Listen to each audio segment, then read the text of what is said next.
तो फटाफट क्लास को स्टार्ट करते हैं, जल्दी से आप सभी आ जाइए। और मुझे उम्मीद है कि नोटिफिकेशन शायद आज आप सभी का नहीं पहुंचा, लेकिन क्यों कोई बात नहीं, अगर नहीं पहुंचा नोटिफिकेशन फिर भी क्लास होगी, क्योंकि आज फर्स्ट क्लास है। तो मैं चाहूंगा कि आप सभी जो है क्लास को जरूर अटेंड करें। ओके, पहले क्वेश्चंस पे चलते हैं। पहले तो बता दीजिए कि क्वेश्चंस जो है आप सभी को दिख रहा है, सब कुछ समझ में आ रहा है कि नहीं। उसके बाद जो है हम अपने सेशन की शुरुआत करेंगे। ठीक है, अंजलि सिंह आ चुकी है, श्रद्धा आ चुकी हैं, है ना, कोई बात नहीं बेटा। चलो, नोटिफिकेशन नहीं पहुंचा तो भी कोई बात नहीं, क्लास आपकी चलेगी, क्लास आपकी स्टार्ट होगी। ओके पहले नंबर क्वेश्चन से बेटा चलते हैं। सबसे पहले आप सभी के किताब पे है। ओके सर, आप मुझे गुड मॉर्निंग नहीं बोले, गुड मॉर्निंग टू एवरीवन, है ना, क्यों नहीं बोलेंगे भाई। SO2 क्लोरीन जल से क्रिया करती है तो क्या बनाती है, क्वेश्चंस आप लोग नोट करिएगा। SO2 आपके पास है कि SO2 क्लोरीन जल, ठीक है, SO2 क्लोरीन जल से अभिक्रिया करती है, SO2 क्लोरीन जल से अभिक्रिया करती है, अभिक्रिया करती है, ठीक है, तो बनता है। ठीक है, SO2 जब क्लोरीन जल से अभिक्रिया करती है तो बनता है। आपके पास ऑप्शन क्या है, ध्यान से देख लीजिएगा। ऑप्शन आपका केमिकल रिएक्शन टाइप का होगा, तो केमिकल रिएक्शन आप सभी को आना चाहिए। ठीक है, ऑप्शन नंबर ए पे आते हैं हम, तो ए ऑप्शन है बेटा आपके पास SO2Cl2। ठीक है, बी ऑप्शन पे आप आइएगा तो बी ऑप्शन है बेटा आपके पास H2SO4 प्लस HCl। अगर आप सी ऑप्शन पे आइएगा तो सी ऑप्शन आपके पास है बेटा HCl प्लस में SO2Cl2। ठीक है, और डी ऑप्शन में आइएगा तो आपके पास नन ऑफ दीज हो जाएगा ऑप्शन में, यानी कि इनमें से कोई नहीं आप लोगों का करेक्ट आंसर हो जाएगा। ठीक है, SO2 आपके पास क्लोरीन जल के साथ अभिक्रिया करती है तो क्या बनता है। ये क्वेश्चंस बहुत इंपॉर्टेंट है, कई बार पूछा गया। ठीक है, कई बार कहने का मतलब एक बार तो आपका 2017 में पूछा गया, 2019 में पूछा गया, 15 के एंट्रेंस एग्जाम में आपका पूछा गया। ये क्यों पूछा जाता है बेटा, क्योंकि सेम रिएक्शन, ठीक है, सेम रिएक्शन जो है आपका पॉलिटेक्निक प्रवेश परीक्षा में पूछा जाता है, सिलेबस के अंडर में है, और पहले यूपी बोर्ड में ये चीजें पढ़ाई जाती थी। ठीक है, पहले यूपी बोर्ड में पढ़ाई जाती थी, तो इसलिए जो है बेटा सेम की सेम चीजें आपसे पूछ ली जाती हैं। ओके, तो ध्यान से देखना है कि जब भी आपका SO2 क्या होता है आपका सल्फर डाइऑक्साइड, SO2 होता क्या है आपका, याद कर लीजिएगा, यहाँ पे SO2 होता है बेटा आपका ये सल्फर डाइऑक्साइड होता है। तो सल्फर डाइऑक्साइड अगर आपका क्लोरीन जल के साथ अभिक्रिया करती है, Cl2 के साथ अभिक्रिया करती है, तो SO2Cl2 आपका बन जाता है। ठीक है, क्या बनता है, SO2Cl2 बनता है। ओके, तो चलिए फटाफट बताइए कितने लोगों को ये बात समझ में आ गई कि SO2Cl2 जो है बनता है, फटाफट कमेंट में बताओ हमें जल्दी से। सर फिजिक्स की प्रिपरेशन करवा दो, बिल्कुल करवा देंगे यार, बिल्कुल करवा देंगे। ठीक है, अच्छा एक क्वेश्चन आपके पास हो गया, नेक्स्ट क्वेश्चन पे चलते हैं, हम देखते हैं भाई नेक्स्ट क्वेश्चन आपके पास क्या कहता है। ठीक है, नेक्स्ट क्वेश्चन ये है कि CHCl3 का, ठीक है, प्रयोग किया जाता है, CHCl3 का प्रयोग किया जाता है। आपको बताना है कि CHCl3 का प्रयोग क्यों करते हैं आप। ठीक है, तो ऑप्शन है भाई CHCl3 का प्रयोग किया जाता है आपके लिए। ठीक है, किस प्रकार से प्रयोग इसका हम कर सकते हैं, आपके पास राइट आंसर बताना है, और फटाफट ऑप्शंस में आप सभी के सामने लिख देता हूं। ठीक है, ए ऑप्शन है बेटा कि इसका प्रयोग जो है हम पूर्तिरोधी के रूप में हम करते हैं। ठीक है, बी ऑप्शन पे चलते हैं, तो बी ऑप्शन आपके पास होता है कि सर हम इसका उपयोग जीवाणुनाशक के रूप में करते हैं। ठीक है, सी ऑप्शन पे चलते हैं हम, तो सी ऑप्शन कहता है कि इसका प्रयोग हम करते हैं सर प्रतितापक के रूप में। ठीक है, और ऑप्शन नंबर डी पे आते हैं, डी नंबर पे इसका प्रयोग हम करते हैं निश्चेतक के रूप में। ओके, तो ये आपके पास बेटा निकल के आ जाएगा निश्चेतक। तो CHCl3 का प्रयोग हम किस लिए करेंगे, कमेंट सेक्शन में बताइए भाई। गुड मॉर्निंग, है ना, टाइम फिक्स कर दूं मैं, 7 बजे से बेटा आपकी क्लास होगी। ओके, प्रतिदिन 7 बजे से क्लास होगी सुबह में। ठीक है, क्लोरोफॉर्म किस तरीके से प्रयोग किया जाता है 100% आपको बताना है। ठीक है, जल्दी बताइए किस तरीके से प्रयोग किया जाता है। अब आप ये CHCl3 नहीं समझ रहे होंगे ना, तो यहां से ध्यान दीजिएगा। CHCl3 जो होता है आपका बेटा, ये आपके पास क्लोरोफॉर्म होता है। ओके, CHCl3 बेटा क्लोरोफॉर्म होता है, ये चीज आपको याद रखना है। और इसके अलावा आपके पास CCl4 एक और ऑप्शन आता है CCl4 का, ठीक है। तो CCl4 जो होता है बेटा आपका, ये कार्बन टेट्राक्लोराइड होता है, ठीक है। कार्बन टेट्राक्लोराइड होता है CCl4, ठीक है। तो 100% ये ऑप्शंस भी आप लोगों को याद रखना है। ओके, आगे बढ़ते हैं हम, और फटाफट बताइएगा, ठीक है, कि आगे जो है आपके पास क्या निकल के आएगा। ओके, ठीक है।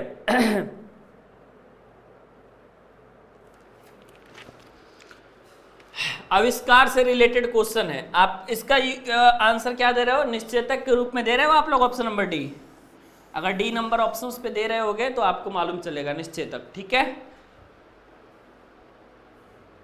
मैथ्स कल से पढ़ाएंगे यार, गजब हाल है। आज आपका मैथ्स का कंटेंट तैयार नहीं था तो क्या पढ़ाएं, है ना। कल से आपका मैथ तैयार होगा, कल से आपका मैथ्स पढ़ाएंगे हम 100%, ठीक है।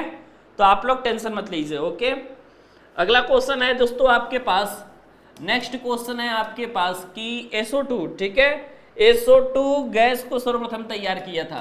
SO2 गैस को सर्वप्रथम तैयार किया था। SO2 गैस को सर्वप्रथम, ठीक है, सबसे पहले SO2 गैस को तैयार किया था आपका किसने किया था SO2 गैस को तैयार? फटाफट आप कमेंट सेक्शन में हमें बताएंगे, ठीक है, कि सल्फर डाइऑक्साइड गैस को तैयार किसने किया था। ऑप्शन ए है बेटा आपके पास, ऑप्शन नंबर ए है आपके पास, डार्विन नामक वैज्ञानिक ने तैयार किया था, ठीक है।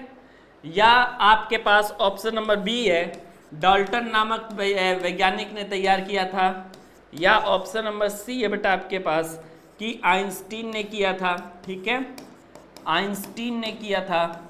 या फिर आपके पास ऑप्शन नंबर डी है बेटा, प्रिस्टिले ने तैयार किया था, ठीक है, प्रिस्टिले ने तैयार किया था, ठीक है। जल्दी से बताइए क्या राइट आंसर हो जाएगा। ओके, किसने तैयार किया था भाई क्लोरोफॉर्म को, सॉरी SO2 को, सल्फर डाइऑक्साइड गैस को? प्रिस्टिले ने तैयार किया था, जल्दी बताओ कौन बताएगा। फटाफट आंसर्स बेटा आप सभी का कमेंट सेक्शन में आना चाहिए ताकि आप सभी को मालूम चल पाए, ठीक है। आइंस्टीन का जो महत्वपूर्ण समीकरण है वो पेपर में पूछा जाता है, ठीक है। तो आइंस्टीन का जो आप सभी का महत्वपूर्ण इक्वेशन पेपर में पूछा जाता है वो आपका क्या होता है, E = mc², ठीक है। E = mc² का जो इक्वेशन है बेटा आइंस्टीन का, ये आप सभी का पूछा जाता है पेपर में, ठीक है, याद रख लीजिएगा। अच्छा, अगर आप यहाँ पे आओगे SO2 गैस को, सल्फर डाइऑक्साइड गैस को, तो सल्फर डाइऑक्साइड गैस को तैयार करने वाले वैज्ञानिक का नाम आपका प्रिस्टिले है, ठीक है। सल्फर डाइऑक्साइड गैस को तैयार करने वाले वैज्ञानिक का नाम क्या है, प्रिस्टिले है। और SO2 जो आपका होता है ये क्या होता है आपके पास, वायु को प्रदूषित करने वाला कारक होता है, ठीक है। तो आप इसे कह सकते हैं कि सर ये सक्रिय वायु प्रदूषक है ना, सक्रिय वायु प्रदूषक आपके पास निकल के आ जाएगा SO2, ठीक है। तो SO2 क्या हो जाएगा बेटा आपके पास, तो सक्रिय वायु प्रदूषक आपके पास हो जाएगा, ठीक है। चीनी का शुद्धिकरण किसके द्वारा किया जाता है, फटाफट कमेंट सेक्शन में आप हमें बताएंगे, ठीक है। आपके पास क्वेश्चन है, फिर से आ चुका है, ध्यान से देखिएगा और पढ़िएगा, ठीक है, कि चीनी का शुद्धिकरण। आप लोग टेंशन मत लीजिए, है ना। मैथमेटिक्स में कल से पढ़ाना आप सभी का शुरू कर दूंगा, ओके। मैथमेटिक्स कल से पढ़ाना शुरू कर दूंगा भूमि, है ना। कहाँ जा रही हो फटाफट बता दो, चुपचाप यहाँ पे क्लास करो, और कल से तो है मैथमेटिक्स मैं पढ़ाना शुरू करूंगा, ठीक है। मैथमेटिक्स जो है कंटिन्यू पढ़ा दूंगा सुबह में, आपको चिंता करने की जरूरत नहीं है, ठीक है, कंटिन्यू पढ़ा दूंगा मैं सुबह में, ओके। ऑप्शन क्या है भाई, चीनी का शुद्धिकरण किस गैस के द्वारा किया जाता है, चीनी का शुद्धिकरण, ठीक है। अब कल से मैथमेटिक्स पढ़ाएंगे तो कंटिन्यू पढ़ाएंगे ना। चीनी का शुद्धिकरण किस गैस के द्वारा किया जाता है, आपको टेंशन लेने की जरूरत नहीं है, मैं खुद जानता हूं कि मुझे पढ़ाना है, ठीक है। तो आपको जो है मैथमेटिक्स पढ़ाया जाएगा, ऐसा थोड़ी है कि नहीं पढ़ाया जाएगा, सारा क्वेश्चंस आपका कराया जाएगा, A to Z क्वेश्चंस हम कराएंगे, आपको टेंशन लेने की जरूरत नहीं है बेटा, ठीक है। तो बढ़ते हैं, फटाफट बताइए चीनी का शुद्धिकरण आप किस गैस के द्वारा करते हैं। ऑप्शन है आपके पास ए ऑप्शन है आपके पास SO2, आपके पास बी ऑप्शन है बेटा NH3, और सी ऑप्शन पे आएंगे आप तो है आपके पास PS3, और डी ऑप्शन पे आप लोग आएंगे तो CO, ठीक है। राइट आंसर क्या हो जाएगा फटाफट कमेंट सेक्शन में बताइए, है ना, जल्दी से।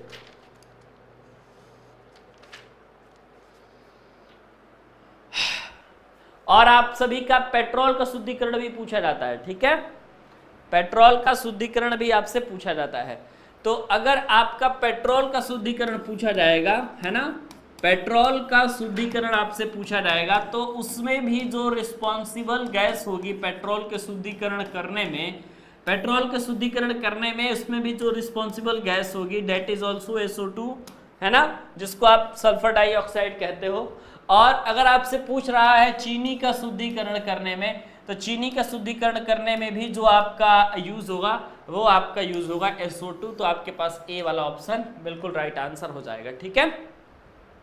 समझ में आ गया।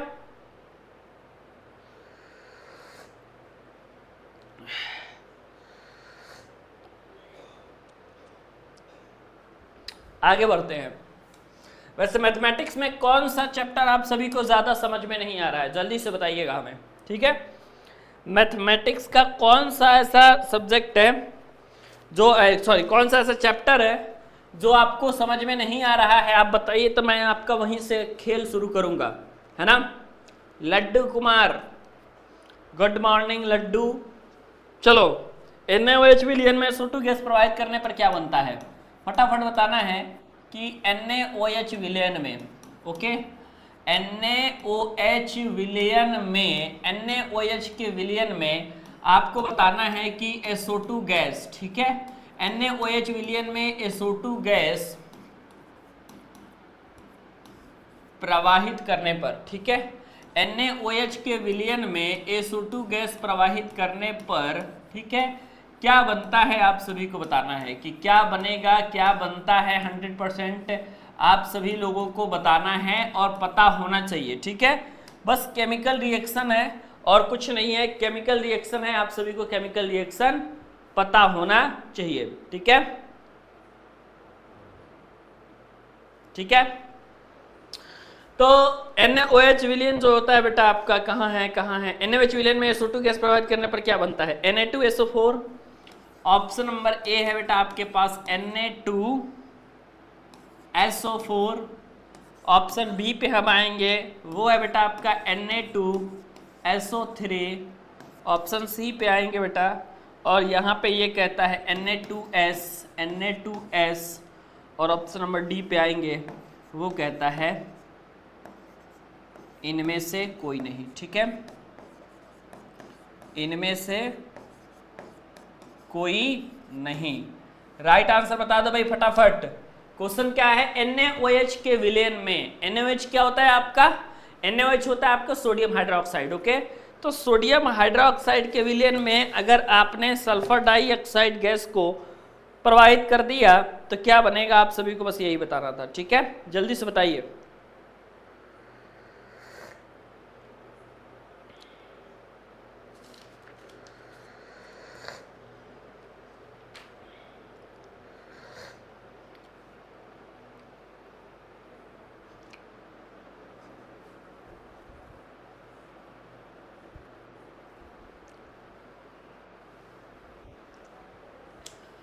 ये है NaOH, ठीक है, और आपके पास जो है रिएक्शन में और कौन पार्टिसिपेट करेगा, और पार्टिसिपेट करेगा NaHSO2, ठीक है। तो आपके बताइए यहाँ पे बनेगा बेटा Na2, ठीक है, SO3, ठीक है, एक ऑक्सीजन यहाँ पे है आपके पास, दो ऑक्सीजन यहाँ पे है, तो Na2SO3 आपका बनेगा। तो राइट आंसर बेटा आप लोगों में से मैक्सिमम लोग जो Na2SO3 बता रहे हैं वो आपका सही आंसर हो जाएगा। कोई दिक्कत हो तो बताइए। B option is your right answer. ठीक है, हमें मेन प्रोडक्ट पे बेटा ध्यान देना है। मेन प्रोडक्ट के बाद क्या निकल रहा है वो आपका ऑप्शंस में पूछा ही नहीं जाएगा कभी, है ना। जो मेन प्रोडक्ट है उसके बाद क्या निकला है ये कभी नहीं पूछा जाएगा। ठीक है, तो आपको बस इतना देखना है कि मेन प्रोडक्ट हमारा क्या है। तो इसमें जो है हमारा मेन प्रोडक्ट Na2SO3 है तो हम इसी पे लेंगे। अब बाकी इसके साथ और कुछ बनेगा तो उसकी जिम्मेदारी हमारी नहीं है बेटा, है ना, ये चीज याद रखना। आगे बढ़ते हैं हम। ठीक है, आगे बढ़ेंगे और देखेंगे कि परमाणु भार से रिलेटेड क्वेश्चन है और आपसे पूछा जा रहा है कि ये तो इंपॉर्टेंट है, आसान भी है ना। हाइड्रोजन का बेटा परमाणु भार होता है ना। हाइड्रोजन का परमाणु भार होता है, आप सभी को बताना है। इसके अलावा बता दीजिएगा कि हाइड्रोजन के कितने समस्थानिक आपके पाए जाते हैं। ठीक है, हाइड्रोजन के कितने समस्थानिक पाए जाते हैं आपको ये भी बताना है। ये 1 हो गया बेटा, ये 2 हो गया आपके पास, ये 3 हो गया आपके पास। अगर इसके बारे में बात करोगे तो ये 4 हो गया आपके पास। ठीक है, तो हाइड्रोजन का परमाणु भार और हाइड्रोजन के समस्थानिक दोनों बताइए आप। ठीक है, जल्दी से बताइए और दोनों बताइए। ठीक है, फटाफट।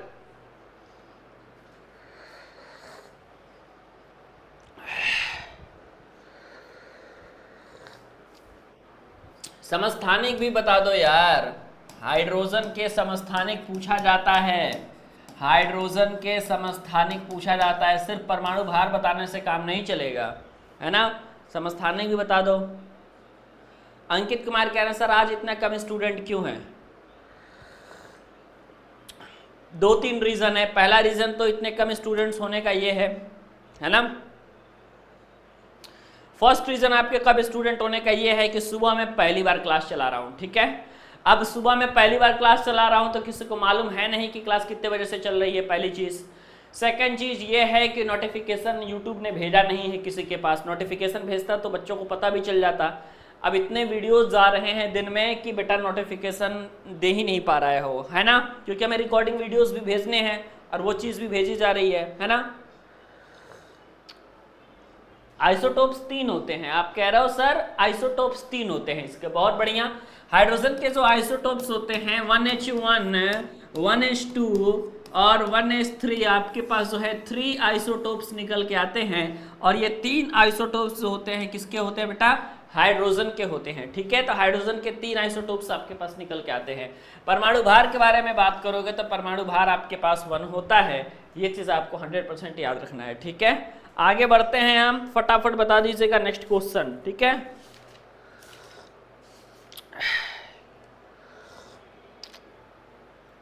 प्रकृति में मुक्त अवस्था में पाए जाने वाली मेटल है। ठीक है, मेटल के बारे में पूछा जा रहा है बेटा, ध्यान से देख लीजिएगा। और आपको बताना है कि प्रकृति में, है ना, प्रकृति में मुक्त रूप से, प्रकृति में मुक्त रूप से पाई जाने वाली, प्रकृति में मुक्त रूप से पाई जाने वाली, प्रकृति में मुक्त रूप से पाई जाने वाली धातु है आपके पास। कौन सा मेटल है जो कि आपका प्रकृति में पूर्ण रूप से पाया जाता है ना। तो आपके पास ऑप्शन के तौर पे क्या है भाई, ऑप्शन के तौर पे है कि रजत है भाई आपके पास। ऑप्शन बी के तौर पे आप देखोगे तो एल्युमिनियम है। ऑप्शन नंबर सी के तौर पे देखोगे तो आप लोहा है। और आपके पास ऑप्शन नंबर डी पे देखोगे तो आपका सोडियम है ना। और इसके अलावा बता दीजिए इनमें से जो है ये जल से सीधे अभिक्रिया कौन करता है, जल्दी बताओ। प्रकृति में पहले तो ये बता दो मुक्त अवस्था में पाई जाने वाली धातु कौन सी होती है। ठीक है, जल्दी से। ए मैक्सिमम लोगों का आ रहा है, ये सी भी दे रही है। लोहा आपका मुक्त रूप से थोड़ी पाया जाता है यार, गजब हाल है, कुछ भी आंसर दे देते हो आप लोग। ये लोहा नहीं होगा, पहली बात इसको कट करो, है ना। कुछ और बताओ आप लोग। लोहा नहीं होगा बेटा, है ना, कुछ और बता दो। कंफ्यूजिंग चल रहा है। ऑप्शन नंबर ए दे दें हम कि ऑप्शन नंबर बी दे दें, कुछ समझ में नहीं आ रहा है आप लोगों को, है ना। तो चलो कोई बात नहीं भाई, है ना, देख लेता हूं। अगर आपका मुक्त रूप के बारे में बोल रहा है, कहने का अर्थ ये है कि आपसे पूछ रहा है कि सर जी फ्री स्टेट में आपका क्या होगा, है ना बात। फ्री स्टेट में क्या होगा यही पूछ रहा है। फ्री स्टेट में बेटा आपका रजत पाया जाता है, ठीक है, रजत आपका फ्री स्टेट में पाया जाता है। ओके, अब देखो ध्यान से, एल्युमिनियम भी फ्री स्टेट में नहीं पाया जाता है। अच्छा, और एक और मैंने पूछा कि इनमें से ऐसी कौन सी तत्व है जो जल के साथ सीधे अभिक्रिया करती है, ठीक है, कौन सी तत्व जल के साथ सीधे अभिक्रिया करती है। इसका मतलब आप समझ पा रहे हो क्या है, इसका मतलब ये है कि अगर आप जल के साथ रिएक्शन कराओगे, ठीक है, जल के साथ बेटा अगर अभिक्रिया होगी तो जल के साथ आपकी डायरेक्ट अभिक्रिया होगी, सीधे अभिक्रिया होगी, और जल के साथ अगर किसी की सीधे अभिक्रिया होती है तो वो होता है सोडियम, ठीक है। सोडियम बेटा क्या होती है कि जल के साथ सीधे अभिक्रिया करती है। कैसे पता चला आपको, क्योंकि आप सोडियम के टुकड़े को लेकर के पानी में डालते हो तो ब्लास्ट हो जाता है केमिकल रिएक्शन के कारण, तो डायरेक्ट की उस रिएक्शन को करने के लिए किसी भी प्रकार की कोई विशेष कंडीशन की जरूरत नहीं पड़ी, ठीक है। ओके, कल से टाइमिंग 5 बजे से 7 बजे तक कीजिएगा। सुबह में 5 बजे आप लोग उठ ही नहीं पाओगे, मुझे मालूम है।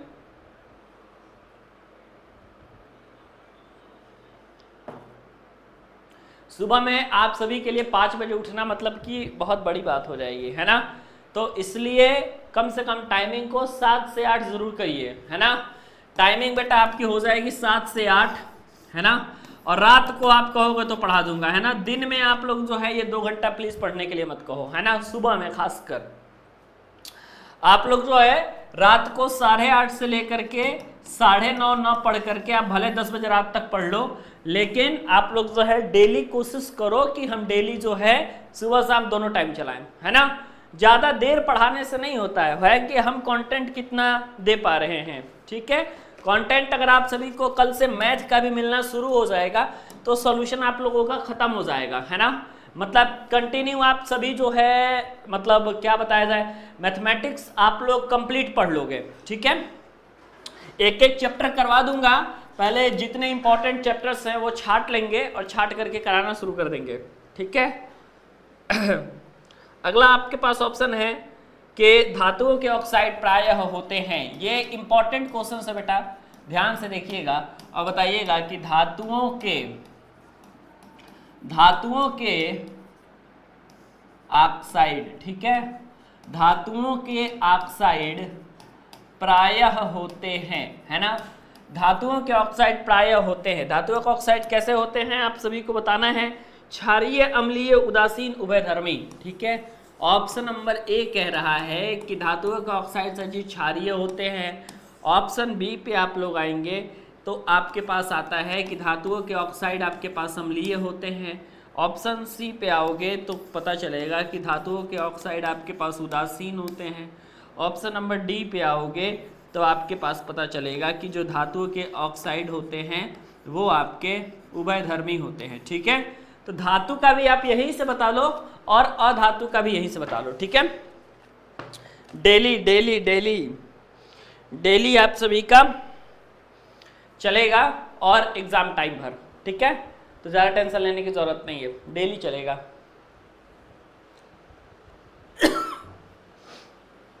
ओके,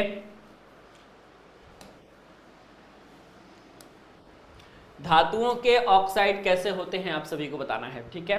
कैसे होते हैं सर, क्षारीय आप लोग बोल रहे हैं, है ना। बहुत अच्छी बात है। धातुओं के जो ऑक्साइड होते हैं वो आपके क्षारीय होते हैं, 100% याद रखिएगा। धातु के ऑक्साइड, ठीक है, धातु के ऑक्साइड जो होते हैं किस प्रकृति के होते हैं साहब, क्षारीय प्रकृति के, ठीक है। और इसके अलावा अधातु के ऑक्साइड के बारे में बात किया जाए, अधातु के ऑक्साइड जो होते हैं आपका, अधातु के जो ऑक्साइड होते हैं बेटा वो होते हैं बेटा आपके अम्लीय प्रकृति के, ठीक है। एसिडिक प्रकृति के होते हैं अधातु की, यानी अगर आपसे क्वेश्चंस में नॉन मेटल का ऑक्साइड पूछ देगा तो उसके लिए आप लोग जो है यूज करेंगे कि इसका नेचर एसिडिक होता है। धातु के बारे में पूछ देगा तो इस पे आप लोग ये कहेंगे कि धातु का ऑक्साइड जो होता है वो होता है कैसा, कि क्षारीय। ठीक है, ओके सर। आगे बढ़ेंगे, आप फटाफट बताएंगे। ठीक है, बताया जाएगा, सब कुछ बताया जाएगा, है ना, टेंशन मत ले हो आप लोग। सारे इंपॉर्टेंट क्वेश्चंस तैयार किए जाएंगे आप सभी के। ठीक है,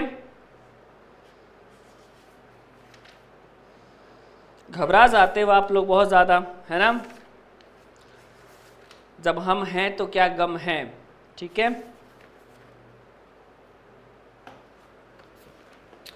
अगला क्वेश्चन आ रहा है आप सभी का। अगला क्वेश्चन नेक्स्ट क्या है भाई, कि विसरण की दर, है ना, आपके पास नेक्स्ट क्वेश्चन है बेटा कि विसरण की दर आपके पास अधिकतम होती है ना, विसरण की दर अधिकतम होती है। ओके, विसरण की दर आपकी मैक्सिमम किस में होती है और कौन सा ऐसा गैस है जिसमें आपका विसरण की दर मैक्सिमम होगी। ठीक है, अब मैक्सिमम विसरण की दर किस में हो जाएगी सर, ऑप्शन नंबर ए कह रहा है कि ऑक्सीजन में हो जाएगी, ऑप्शन नंबर बी कह रहा है कार्बन डाइऑक्साइड में हो जाएगी, ऑप्शन नंबर सी कह रहा है NH3 अमोनिया में हो जाएगी, ऑप्शन नंबर डी कह रहा है कि नाइट्रोजन में हो जाएगी। ठीक है, तो विसरण की दर आपके पास मैक्सिमम किस में हो जाएगी, कमेंट सेक्शन में बताओ जल्दी से, विसरण की दर मैक्सिमम किस में होगी।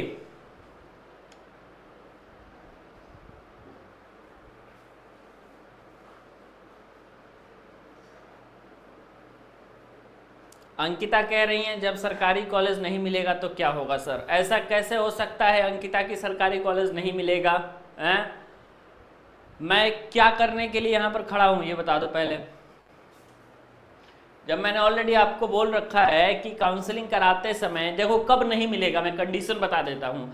आप लोग अपने मर्जी से जाएंगे कहीं काउंसलिंग कराएंगे, है ना, तो हो सकता है कि ना मिले, लेकिन यार जब मैं हूं यहाँ पे अगर मैं बताऊंगा, और खासकर लड़कियां तो ज़्यादा चिंता ना करें, लड़कियों के लिए तो मैं 10 कॉलेज की ऐसी लिस्ट दे दूंगा सरकारी की जहाँ कराएंगी तो 100% उनको मिलना ही है ना, और उनकी सीनियर दीदी लोग भी वहीं पे हैं तो कोई दिक्कत नहीं होगा।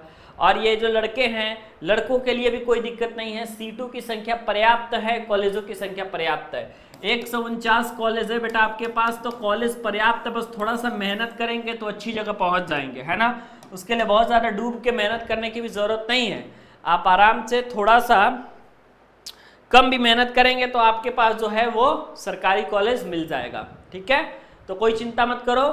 ओके,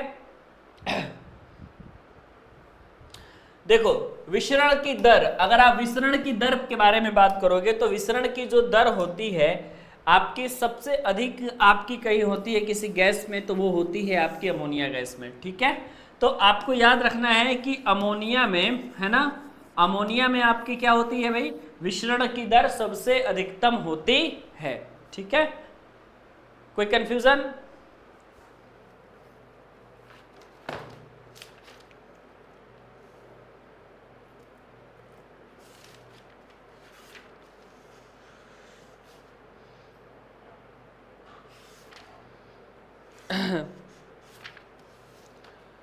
आगे बढ़ो फटाफट।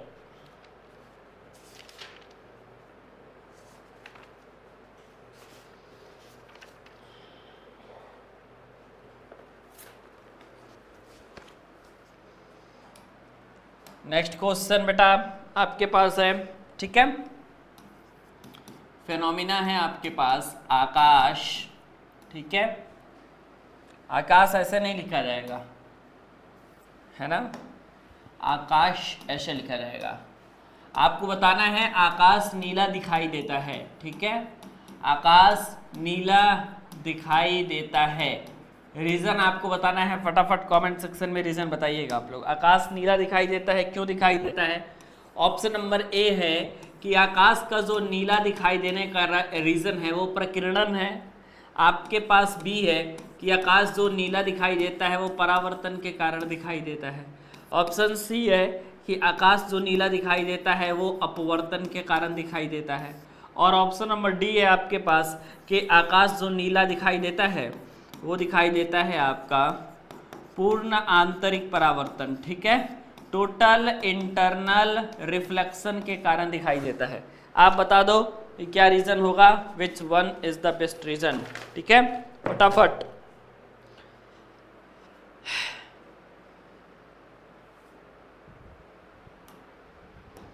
जय बिहार, जय बिहारी कह रहे हैं ये नीलेश कुमार।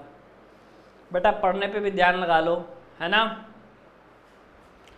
प्रकीर्णन भी कुछ लोग बता रहे हैं, कुछ लोग और भी आंसर्स बता रहे हैं, है ना।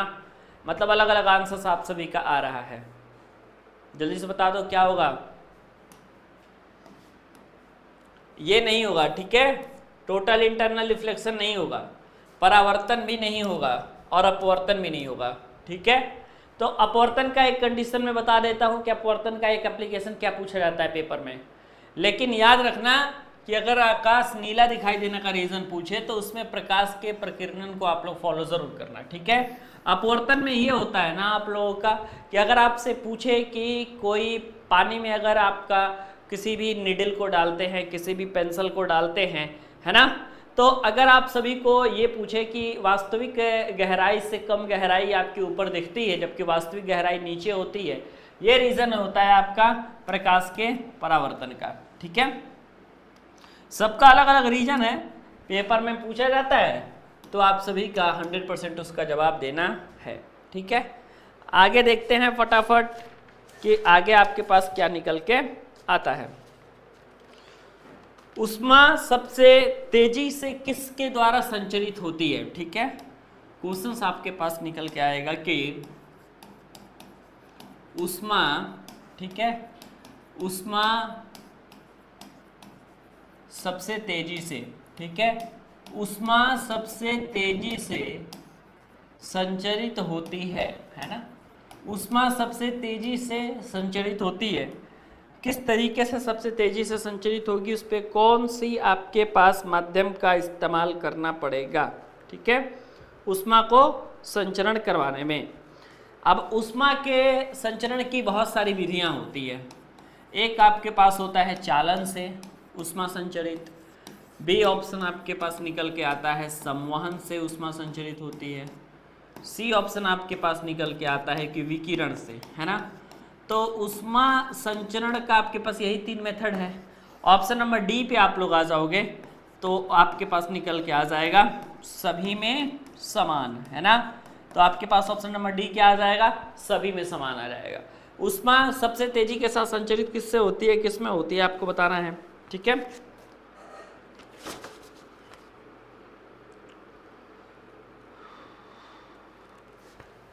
चालन, संवहन, विकिरण ऊष्मा के क्या है, संचरण होने के तरीके हैं, है ना। कभी चालन से होती है, कभी संवहन से होती है आपकी, कभी विकिरण से होती है। ये चीज़ आपको ध्यान से देख लेना है। सर क्लास कब से चल रहा है, भूल गया था मैं, है ना। आप सभी को भूलना ही तो नहीं है ना, क्योंकि मैं कल ही बता दिया था आप सभी से कि क्लास आपकी मॉर्निंग में 7 बजे से चलेगी, है। क्योंकि मैं देखो ये तो मैं कह सकता हूँ कि टाइमिंग में नहीं बताया था, टाइमिंग में आप सभी को नहीं बताया था, लेकिन इतना तो बता दिया था ना कि सुबह में कल से क्लास चलने जा रही है, ठीक है। तो सुबह में क्लास चलने जा रही है तो सुबह में क्लास का आप लोग एंजॉयमेंट कर सकते हो। तो ऊष्मा सबसे तेजी से संचरित होती है, ऊष्मा सबसे तेजी से संचरित होती है। ऊष्मा सबसे तेजी से संचरित कैसे होती है, किसमें होती है। ऊष्मा सबसे तेजी से अगर किसी माध्यम में संचरित होगी तो वो संचरित हो जाएगी बेटा आपकी विकिरण में, ठीक है। विकिरण में ऊष्मा जो है सबसे तेजी से संचरित होती है। ऊष्मा संचरण के तरीकों के बारे में पूछा जाता है कभी कभी कि ऊष्मा संचरण के कौन कौन से मेथड होते हैं। तो आपको तो याद है कि हीट जो आपकी ट्रांसफर होती है, ठीक है, ऊष्मा जो आपका संचरण होता है, हीट जो आपकी ट्रांसफर होती है, वो आपकी या तो चालन से होती है, या तो संवहन से होती है, या तो आपकी विकिरण से होती है। ये चीज़ आपको याद रखना है, ठीक है। ओके ओके, आगे बढ़ते हैं, फटाफट बताइएगा नेक्स्ट क्वेश्चन, ठीक है। अगला क्वेश्चन क्या है सर आपके पास, अगला क्वेश्चन है आदर्श कृष्णिका की अवशोषण क्षमता कितनी होती है, ठीक है। ओके ओके, जल्दी से बताओ, आदर्श कृष्णिका की अवशोषण क्षमता किसी को मालूम है, आदर्श कृष्णिका की अवशोषण क्षमता कितनी होती है। या फिर आप लोग कब प्लेट ही भेजते रहोगे सुबह सुबह हैं? आदर्श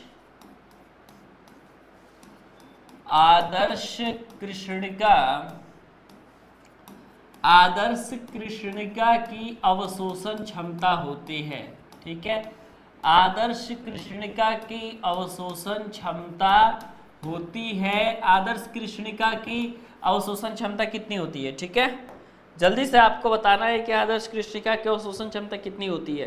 क्वेश्चन ये पॉलिटेक्निक में पूछा जा चुका है ऑलरेडी। ओके, ऑप्शन आपके पास क्या है बेटा? ऑप्शन है 1, 0, 2, 0.1। 1 है आपके पास, 0 है आपके पास, सी ऑप्शन निकल के आता है, वो आपके पास निकल के आता है 0.2, है ना? नहीं सॉरी 0.1, और ऑप्शन नंबर डी होता है आपके पास 2। अब आप बताओ आदर्श कृष्णिका की अवशोषण क्षमता कितनी होती है? मैं आप सभी को जानूं, ठीक है, फटाफट बताओ।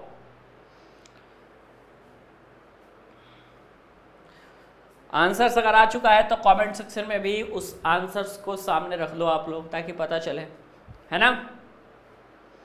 जल्दी से। और एक आपकी हो सकता है तो कल से रिकॉर्डिंग में चलाऊंगा 6 बजे से, ठीक है, पांडे जी टेक्निकल 2.0 चैनल पे। उस चैनल को जानते होंगे आप लोग, पांडे जी टेक्निकल 2.0 चैनल पे, है ना? तो उस पर हो सकता है तो कल से, यानी कि कब से? कल से यानी कि कितने बजे से? सुबह में 6 बजे से उस पर रिकॉर्डिंग चला दूंगा, और 7 बजे से प्रतिदिन इसी चैनल पे क्लास आपकी होगी, ठीक है?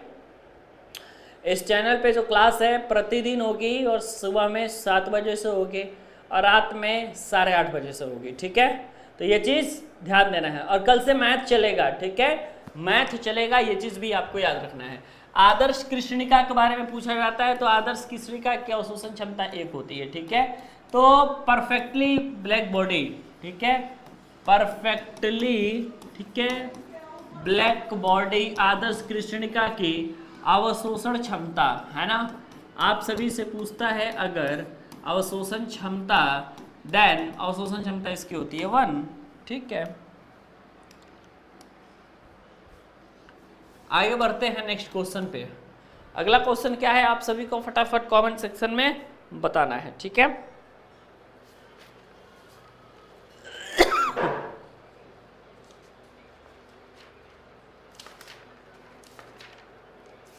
ज़्यादा टेंशन लेने की ज़रूरत नहीं है, ठीक है? पॉलिटेक्निक में क्वेश्चंस वही पूछे जाएंगे जो आसान होंगे, है ना? तो आप लोग ये मत समझ लीजिएगा कि सर बहुत कठिन क्वेश्चंस पूछा जाएगा तो हम लोग क्या करेंगे, ठीक है? निम्न में से कौन सा जल से अप्रभावित है, ठीक है? निम्न में से कौन सा? 4 ऑप्शंस आपके पास दूंगा, उसमें आपको बस इतना बताना है कि जल के साथ इफेक्टिव कौन होता है, मतलब जल से जो है अप्रभावित कौन है, किसका जल पे कोई असर नहीं पड़ता है, ठीक है? जल्दी से देखो, निम्न में से कौन सा जल से अप्रभावित है? निम्न में से, है ना, निम्न में से कौन सा जल से अप्रभावित है, ठीक है? अप्रभावित, निम्न में से कौन सा जल से अप्रभावित है, ठीक है? जल से अप्रभावित कौन सा हो जाएगा कमेंट सेक्शन में बताओ। तो जल से अप्रभावित जो हो जाएगा कार्बन, सिलिकॉन, जर्मेनियम या ये सभी। ऑप्शन आपके पास निकल के आएगा कार्बन, ठीक है? बी ऑप्शन आपके पास निकल के आएगा सिलिकॉन, ठीक है? और आपके पास सी ऑप्शन बेटा निकल के आएगा कार्बन, सिलिकॉन, और उसके बाद आपके पास क्या है? जर्मेनियम, ठीक है? जर्मेनियम, या आपके पास ऑप्शन नंबर डी आ जाएगा ये सभी, ठीक है? तो कमेंट में बताओ कि क्या राइट आंसर होगा, है ना? और आज ज़्यादा नहीं पढ़ाऊंगा मैं, है ना, क्योंकि आप सभी को मालूम भी नहीं है आज की किसके किसके क्लास चल रहा है, ठीक है? तो आज आपका ज़्यादा नहीं चलेगा, लेकिन कल से ज़्यादा चलेगा, ठीक है? कल से ज़्यादा चलेगा और कल से मैथ्स चलेगा, ये भी याद रखिएगा। कल से कौन सी चीज़ें चलेंगी, कौन सी क्लास? मैथमेटिक्स की क्लास चलेगी, ठीक है? तो याद रखिएगा पहली बात तो एक चीज़, ओके, और वो ये है जल से अप्रभावित, ठीक है? जल से अप्रभावित का मतलब क्या है कि जल से उसका प्रभाव नहीं पड़ता है। तो जल से अप्रभावित अगर आपका कहेगा ना तो आपको याद रखना है कि जल से अप्रभावित होने में भैया कार्बन भी है, सिलिकॉन Si भी है, जर्मेनियम भी है, ठीक है। और अगर आपसे ये पूछ लेगा, ठीक है, अगर मान लो ये पूछ लेगा आपसे कि आप ये बता दो कि अर्धचालक कौन से होते हैं, अगर आपसे सेमीकंडक्टर के बारे में पूछेगा, क्योंकि सेमीकंडक्टर चुनने के लिए पूछा था पिछले साल, है ना, मतलब सेमीकंडक्टर के बारे में बहुत ज्यादा नहीं, उसका एग्जाम्पल चुनने के लिए पूछा था कि इनमें से अर्धचालक कौन सा होता है, ठीक है, इतना पूछा था।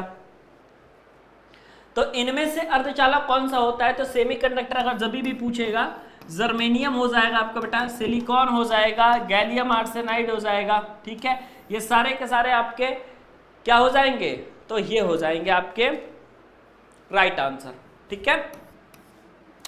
तो बेटा आज का क्लास हम यही तक रखते हैं, क्योंकि आज जो है फर्स्ट डे था, बस हमको तो आज बताना था कि आज आपकी क्लास कब से चलेगी, ठीक है।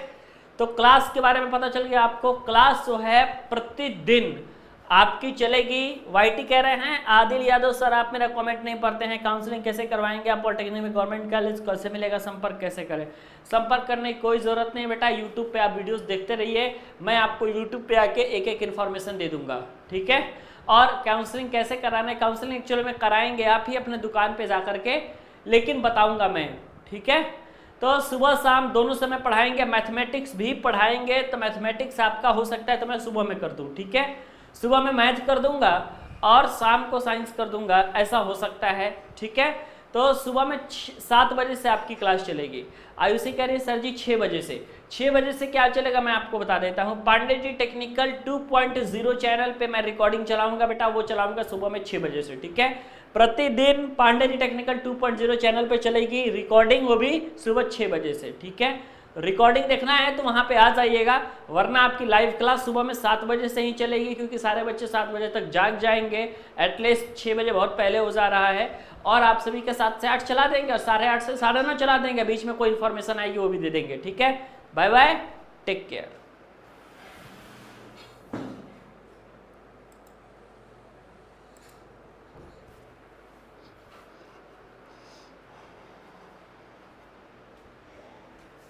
अरे जाएंगे।